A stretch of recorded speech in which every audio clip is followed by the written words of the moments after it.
वसुदेव जी ठाकुर जी को नंद बाबा के घर यशोदा मैया के बगल में सुला आए और जो ठाकुर जी की योग माया थी उसको ले आया।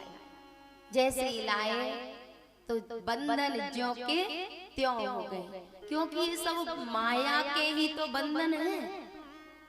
यद्यपि मृषा छूटते कठिनाई, सच में कोई बंधन नहीं है, लेकिन माया से बंधन दिखाई देता है।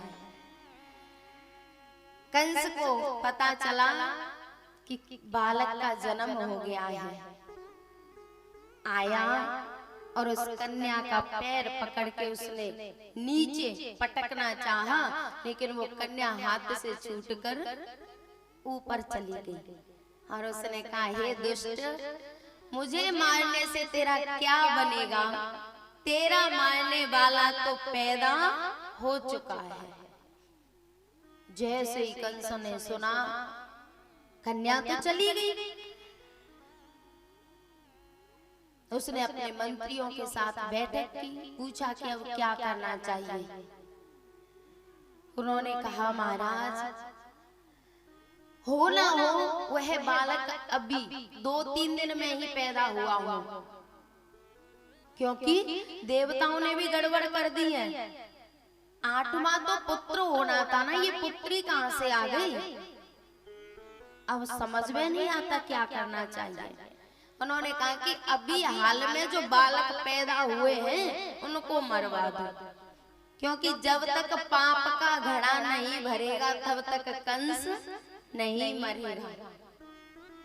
अब तो उन्होंने जो ब्रज में 2-3 दिन के अंदर ही जो बालक पैदा हुए थे सबको मरवाना शुरू कर दिया और पूतना ठाकुर जी के पास भेजी कंस ने। ठाकुर जी की छठी पूजी थी, 6वें दिन एक पूजा होती है, तो उत्सव मन रहा था नंद बाबा के घर में, तो और पूतना आई। और प्यारे, हम लोगों को लगता है कि पूतना केवल नंद बाबा के घर आई, ऐसा नहीं था। पूतना सबके घर में गई है, जिनके घर में छोटे बच्चे पैदा हुए थे सबको विष दे के आई है। और ये पूतना है अविद्या, जो पवित्र नहीं है। पूत माने पवित्र, ना माने नहीं, जो पवित्र नहीं है वह अविद्या है। और ये अविद्या 3 वर्ष तक के बालकों को ही परेशान करती है। 3 वर्ष के बालक कौन है? जो सतोगुण, रजोगुण और तमोगुण में बरत रहे हैं। जो 3 गुणों में बरत रहे हैं वो ही 3 वर्ष के बालक हैं। और पता है, ये पूतना नंद बाबा के महल में तब आई जब नंद बाबा घर में नहीं थे। नंद बाबा कंस के यहाँ कर देने के लिए गए थे और वसुदेव जी से मिले। तब वसुदेव जी ने कहा, नंदजू, आपको यहाँ से जल्दी लौट जाना चाहिए, क्योंकि कंस का कोई भरोसा नहीं है, कुछ भी करवा सकता है, तो आप यहाँ से जल्दी जाओ। और पूतना बड़ा सुंदर रूप बना के आई है। और ये गोकुल क्या है? गो माने होता है इंद्रिय, जो इंद्रियों का समूह है वही गोकुल है, अथवा हमारा शरीर ही गोकुल है। जब तक इसमें विवेक रहता है, नंद बाबा रहते हैं, तब तक अविद्या का प्रवेश नहीं है। लेकिन जैसे ही विवेक बाहर चला जाता है तो अविद्या इसमें प्रवेश कर जाती है। पूतना आई, बड़ा सुंदर रूप बना के आई। और ठाकुर जी के जीवन में 2 नारियां आई हैं। भगवान कृष्ण के जीवन में 2 नारियां आई हैं, एक तो पूतना और एक कुब्जा। लेकिन दोनों को अलग अलग गति मिली। पूतना बड़ी सुंदर बन के आई है, हेम सैलाव देह में आई है, सोने जैसा शरीर, ऐसे लग रहा था कि साक्षात लक्ष्मी जी आ गई है, इतनी सुंदर बन के आई। लेकिन ठाकुर जी ने उसके साथ क्या किया? और कुब्जा जैसी थी, कुबड़ी थी, वैसी ही आई, कोई श्रृंगार करके नहीं आई। और जो श्रृंगार करके आई उसको तो ठाकुर जी ने मार डाला, और जो कुबड़ी थी कोई श्रृंगार करके नहीं आई, लेकिन जैसी थी वैसी ही आ गई, कोई छल कपट नहीं था। तो पूतना मारी जाती है और कुब्जा अपनाई जाती है। उसका कुबड़ है दोष, ठाकुर जी ने उसका दोष भी नष्ट कर दिया, सुंदर बना दिया और उसको अपना भी लिया। प्यारे, हम जैसे हैं वैसे ही परमात्मा के पास जाएंगे तो कोई भी संदेह नहीं है कि ठाकुर जी हमें अपना ही लेंगे। बुरे हैं भले हैं मगर हैं तुम्हारे, तुम्हें छोड़ जीऊं मैं किसके सहारे। बुरे हैं भले हैं मगर हैं तुम्हारे, तुम्हें छोड़ जीऊं मैं किसके सहारे। चला जा रहा है ये जीवन का बेड़ा, उलझती है लहरें लगाती थपेड़ा। डुबा दो भंवर में या कर दो किनारे, तुम्हें छोड़ जीऊं मैं किसके सहारे। हम जैसे हैं वैसे ही परमात्मा की शरण में चले गए तो परमात्मा हमें अपना लेंगे, लेकिन कपट का, छल का सुंदर रूप बना के जाएंगे तो प्यारे या तो नाक कान कटेंगे या जान से ही चले जाएंगे, फिर परमात्मा अपनाने वाले नहीं है। पूतना आई सुंदर रूप बना के और यशोदा मैया से कहा, माँ मेरे दूध में अमृत है और यदि मैं तेरे लाला को दूध पिला दूंगी ना तो तेरा लाला अमर हो जाएगा। यशोदा मैया ने सोचा कि बुढ़ापे में लाला हुआ है, और बुढ़ापे में क्या जवानी में भी हो तो भी माँ तो यही चाहती है कि मेरा बालक अजर अमर हो जाए। यशोदा मैया से कहा कि तेरा लाला अजर अमर हो जाएगा, तो मैया ने लाला को पूतना की गोद में दे दिया और स्वयं काम करने में लग गई। पूतना को देख के ठाकुर जी ने आंखें बंद कर ली। क्यों? वो तो इतना सुंदर रूप बना के आई थी, साक्षात लक्ष्मी जी जैसा रूप बना के आई थी, फिर ठाकुर जी ने आंखें बंद क्यों कर ली? ठाकुर जी सोच रहे हैं कि ये पिलाने तो आई है दूध, और दूध पिलाने का काम है माँ का, लेकिन ये स्तनों में जहर भी लगा के आई है। अब ठाकुर जी ये सोच रहे हैं कि इसको माँ की गति दूं या शत्रु की गति दूं। ये दोनों काम करने आई है, पर मैं क्या करूं? दूसरा ठाकुर जी सोच रहे हैं कि मैं तो ब्रज में मक्खन खाने आया था, दूध दही खाने आया था, और ये शुरू में ही जहर पिलाने। ठाकुर जी ने आंखें बंद करके शंकर भगवान से कहा, बोले इस जहर को आप पियो, हम तो दूध पिएंगे। और जैसे ही ठाकुर जी ने दूध पीना शुरू किया तो पूतना के प्राणों को पीना शुरू कर दिया। अब वो चिल्लाई, छोड़ दे छोड़ दे, भर गया तेरा पेट, अब तो छोड़ दे। ठाकुर जी ने कहा, मौसी हम जिसको पकड़ लेते हैं उसको छोड़ते, और पूतना ठाकुर जी की मौसी ही थी, कंस ने भेजी थी। बोले हम छोड़ने वाले नहीं है। और ठाकुर जी पूतना को लेके गोकुल से बाहर गए, क्योंकि उनको पता था कि इसका विकराल रूप है, यदि गोकुल में ही मर गई तो इसको कैसे निकाला जाएगा। तो उसको बाहर लेके गए और उसका गोविंदाय नमो नमः कर दिया। नंद बाबा लौट के आए तो देखा कि एक पहाड़ सा गोकुल के बाहर पड़ा है।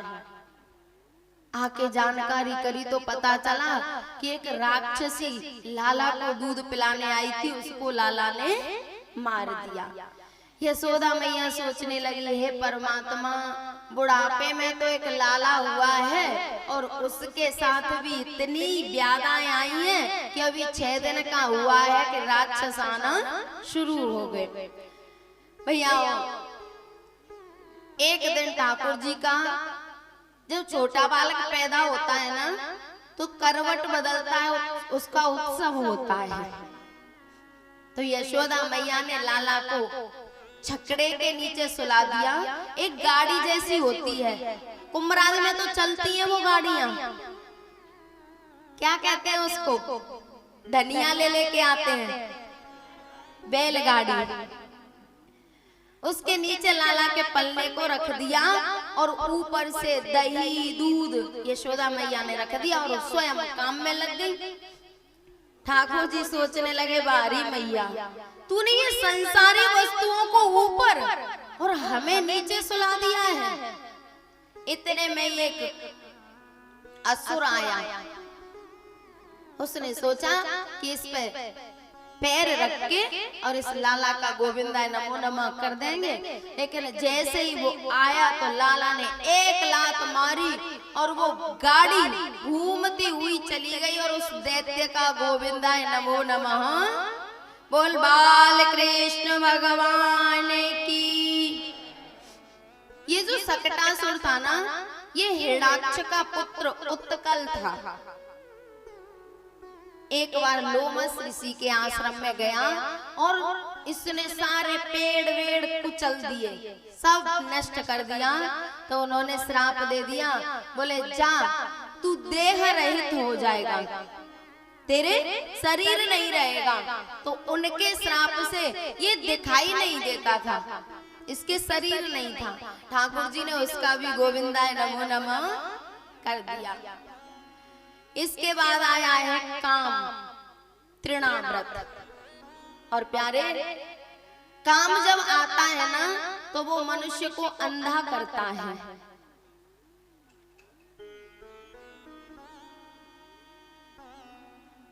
कौआ अंधो राति में, उल्लू दिन में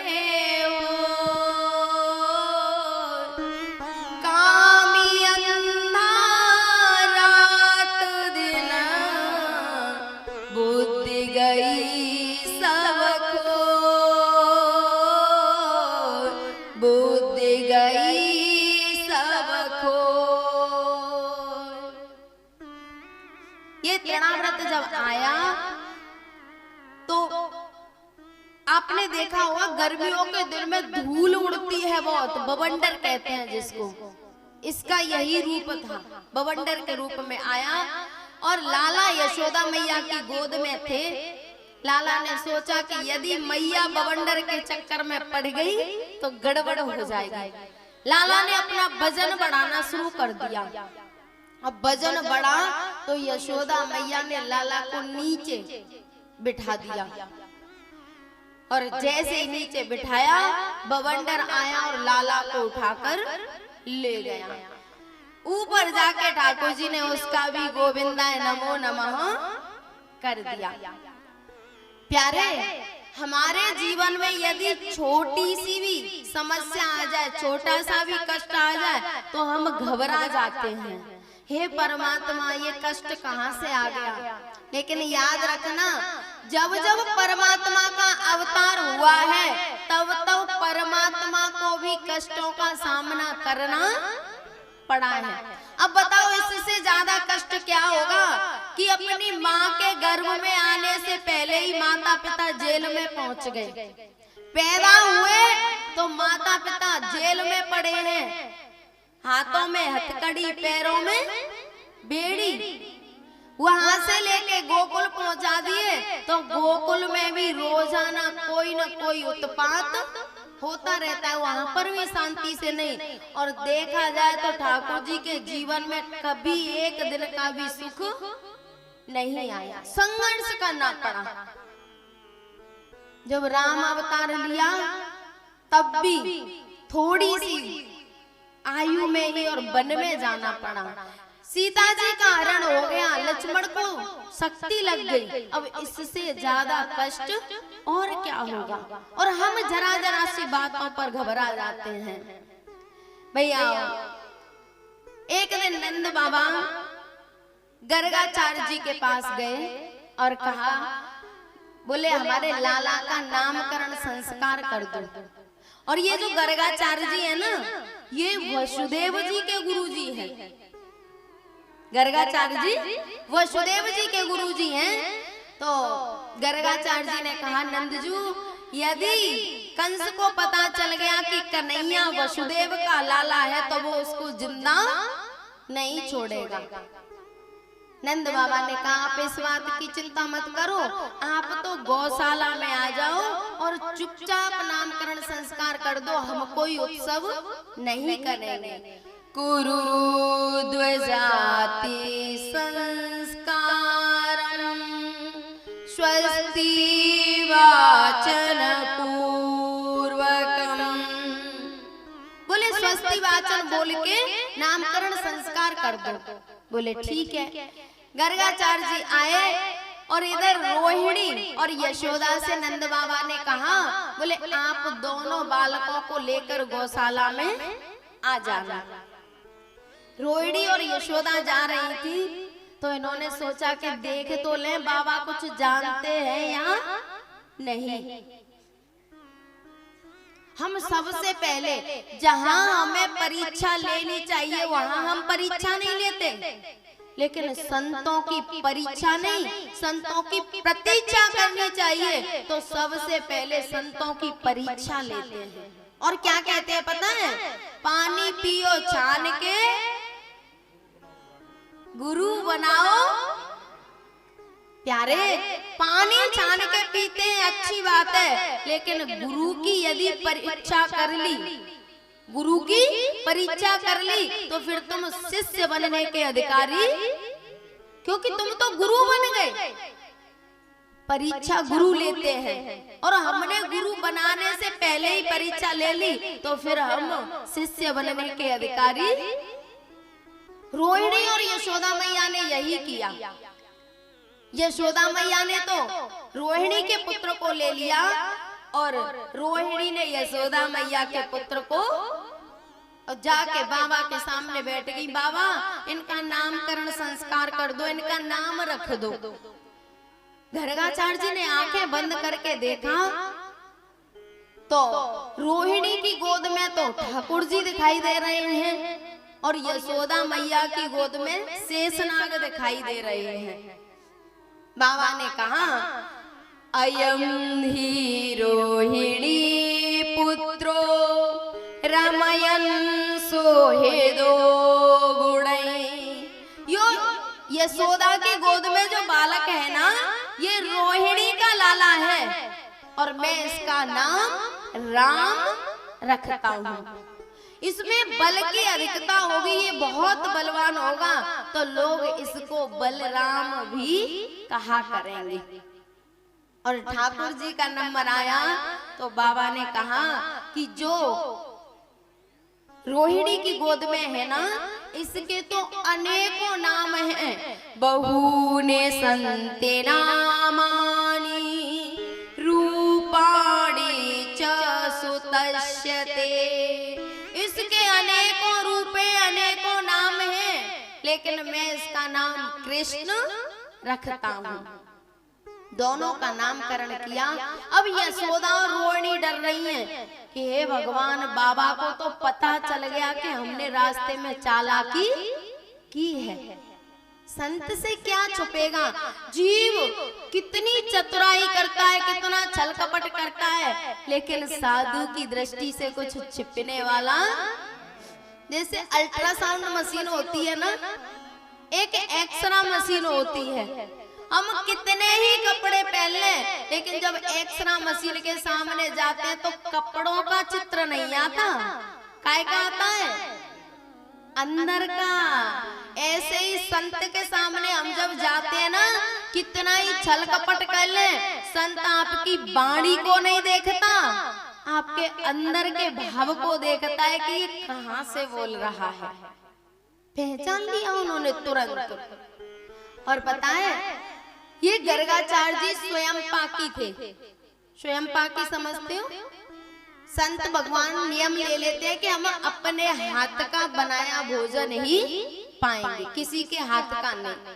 तो यशोदा मैया ने खीर का सामान दे दिया गर्गाचार्य जी को, और गर्गाचार्य जी ने खीर बनाई। खीर बना के थाली में ठंडी की और भगवान का भोग लगाने लगे। त्वदीय वस्तु गोविंदम तुभ्यमेव समर्पये ग्रहण सम्मुखो भूत्वा प्रसीद परमेश्वर। जैसे गर्गाचार्य जी ने मंत्र बोला तो ठाकुर जी घुटमन घुटमन चल के आए और गर्गाचार्य जी की खीर में दोनों हाथ डाल दिए। गर्गाचार्य जी की आंखें खुली तो क्रोधित हो गए, बोले अरे इसने खीर खराब कर दी, मैं भोग कैसे लगाऊंगा। यशोदा मैया आई, बाबा मुझे माफ कर दो, मैं दूसरा सामान दे दूंगी, आप दूसरी खीर बना लो। बोले ठीक है। फिर गर्गाचार्य जी ने खीर बनाई और यशोदा मैया लाला को पकड़ के ले गई और उसको दूध पिला के सुलाने लगी कि ये सो जाएगा तो बाबा अच्छी तरह प्रसाद पा लेंगे। यशोदा मैया कह रही हैं, सो जा कनुआ सो जा, तेरी मैया तो सुलावे।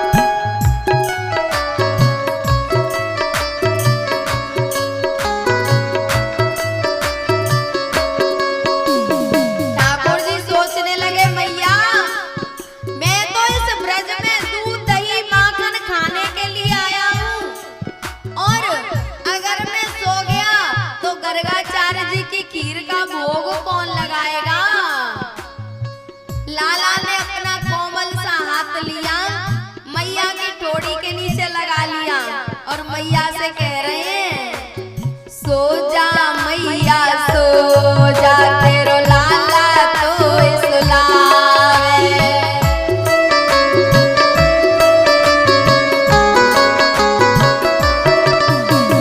सो जा जननी सो जा, तेरो लाला तो सुलावे।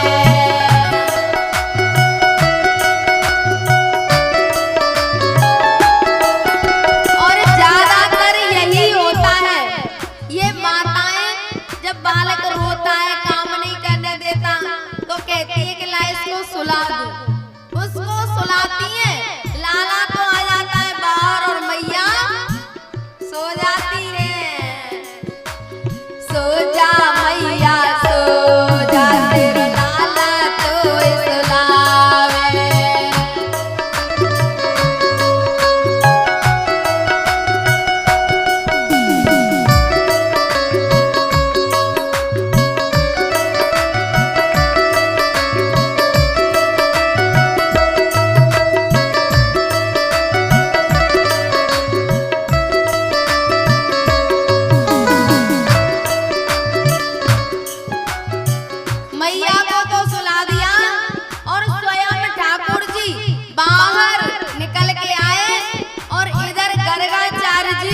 नहीं करूंगा।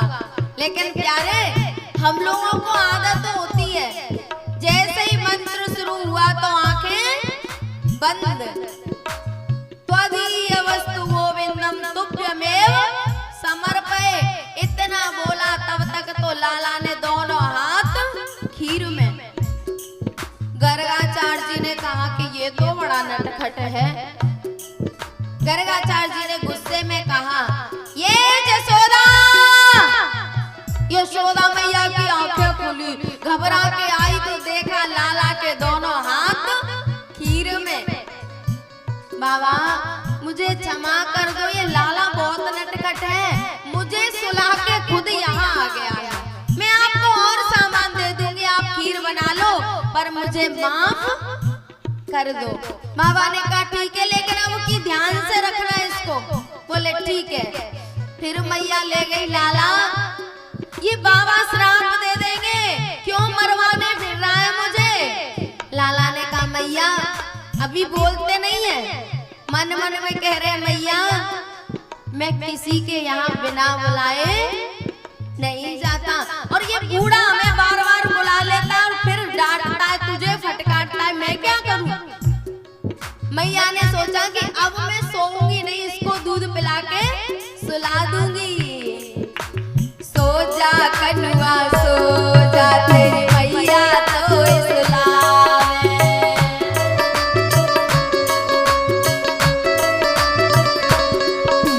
सो जा लाला सो जा, तेरी मैया तो सुलावे।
यशोदा मैया को सुला के लाला फिर चल दिए। और उधर गर्गाचार्य जी सोच रहे हैं कि अब आंखें बंद नहीं करूंगा, आंखें खोल के ही भोग लगाऊंगा, क्योंकि बहुत समय हो गया, अब गर्गाचार्य जी को भी भूख लग रही है। जैसे ही मंत्र बोला, त्वदीय वस्तु गोविंदम तुभ्यमेव समर्पये, आंखें बंद हो गई और ठाकुर जी ने दोनों हाथ खीर में।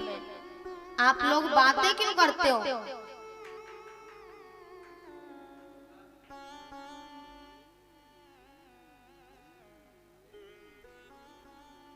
दोनों हाथ खीर के अंदर। गर्गाचार्य जी की आंखें खुली तो गुस्से का ठिकाना। गर्गाचार्य जी ने कान पकड़ लिया, क्यों रे तू बड़ा नटखट है, मुझे पूरा दिन हो गया, दोपहर हो गया, अभी मैंने प्रसाद नहीं पाया और तू मेरे भगवान का भोग नहीं लगाने देता। ठाकुर जी ने कहा बाबा मैं बिना बुलाए तो आता नहीं, पहले तो आप बुला लेते हो फिर डांटते हो, कान पकड़ते हो। गर्गाचार्य जी ने कहा मैंने तुझे कब बुलाया? बोले और किसको बुला रहे थे? अरे मैं तो भगवान को बुला रहा था। ठाकुर जी ने कहा बाबा जिसको आप बुला रहे थे वो मैं ही हूँ। बोले बड़ा ढंग से कपड़े भी तो पहने नहीं है और तू जिसको मैं बुला रहा हूँ वो है। हाँ बाबा, मानो चाहे मत मानो, हूँ तो मैं वही। बोले अच्छा, अगर तू वही है तो अपना स्वरूप दिखा। ठाकुर जी ने चतुर्भुज रूप में प्रकट हो गए। अब तो गर्गाचार्य जी चरणों में गिर पड़े। बोले भगवान क्षमा करो, मुझसे गलती हो गई और अब जैसे थे वैसे ही बन जाओ। ठाकुर जी छोटे से हो गए। अब गर्गाचार्य जी तो ठाकुर जी को खीर खिला रहे हैं और ठाकुर जी गर्गाचार्य जी को खीर खिला रहे हैं। दोनों एक दूसरे को खीर खिला रहे हैं। यशोदा मैया की आंखें खुली तो यशोदा मैया घबरा गई कि अब बाबा छोड़ने वाले या तो श्राप देंगे या कुछ न कुछ दंड देंगे। दोपहर हो गया, लाला ने उनको प्रसाद नहीं पाने दिया। यशोदा मैया आई और देखा एक खिड़की में से तो दोनों एक दूसरे को भोग लगा रहे हैं। ठाकुर जी तो बाबा को खिला रहे हैं और बाबा ठाकुर जी को। यशोदा मैया सोचने लगी कि अभी तो ये बाबा इतना क्रोध कर रहे थे और अब ये क्या हो गया, अब इतने प्यार से एक दूसरे को कैसे भोजन करा रहे हैं। यशोदा मैया ने आवाज लगाई, बाबा बाबा। बाबा को अब सुनाई नहीं देता, अब तो लीला में घुस गए बाबा। और प्यारे, एक तो गर्गाचार्य जी ने ठाकुर जी का कान पकड़ा है और एक एक छोटी सी कन्या ने, जिसका नाम था कर्मा। गर्गाचार्य जी ने भी ठाकुर जी का कान पकड़ा है और कर्माबाई ने भी कान पकड़ा है। ये कर्माबाई है ना, इसके घर में दो ही व्यक्ति थे, उसके बाबा और ये कर्मा।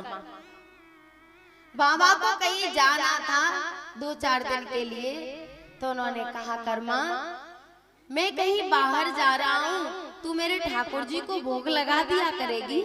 बोले हाँ बाबा मैं लगा दिया करूंगी। बोले ध्यान से? बोले हाँ। बाबा चले गए और कर्माबाई ने ठाकुर जी को भोग लगाया। कर्मा को ये नहीं पता था कि मेरे बाबा भोग लगाते थे, पर ठाकुर जी उसको आरोगते नहीं थे, उसको पाते नहीं थे, केवल लगा देते बाबा और फिर बाबा ही उसको पाते।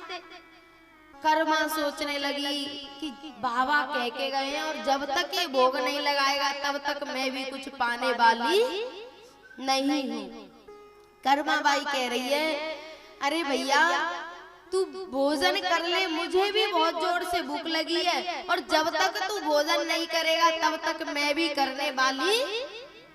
उसने कहा कि शायद मैं पर्दा लगाना भूल गई हूँ इसलिए ये भोजन नहीं कर रहा, पर्दा लगा दिया। फिर भी ठाकुर जी ने भोग नहीं लगाया तो कर्मा बहुत दुखी हो गई। उसने कहा कि ये अच्छी आफत लगी, एक तो मुझे बहुत जोर से भूख लग रही है और ये भोजन नहीं करता, अगर बाबा आ गए तो ये कहेंगे कि तूने ठाकुर जी का भोग लगाए बिना ही भोजन कर लिया।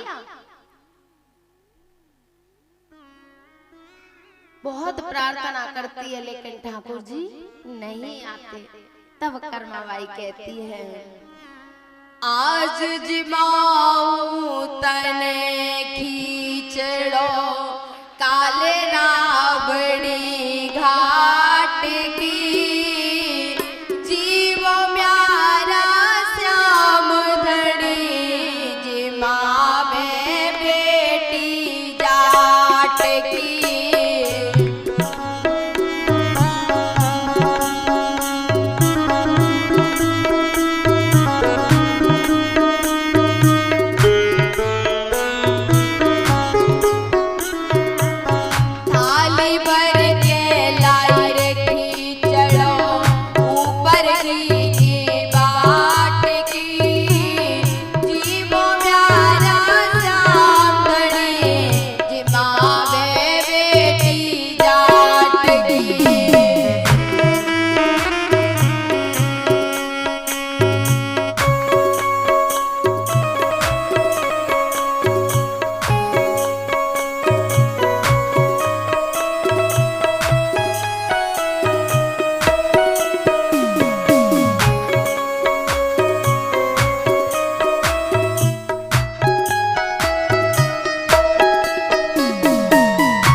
ये तुम्हारी बात का जवाब है रात वाली का कि मेरी श्रद्धा नहीं बनती। प्यारे, यदि श्रद्धा नहीं बनेगी तो परमात्मा भी परमात्मा का फल देने वाला, और श्रद्धा बन गई तो पत्थर में से परमात्मा को प्रकट होना पड़ेगा।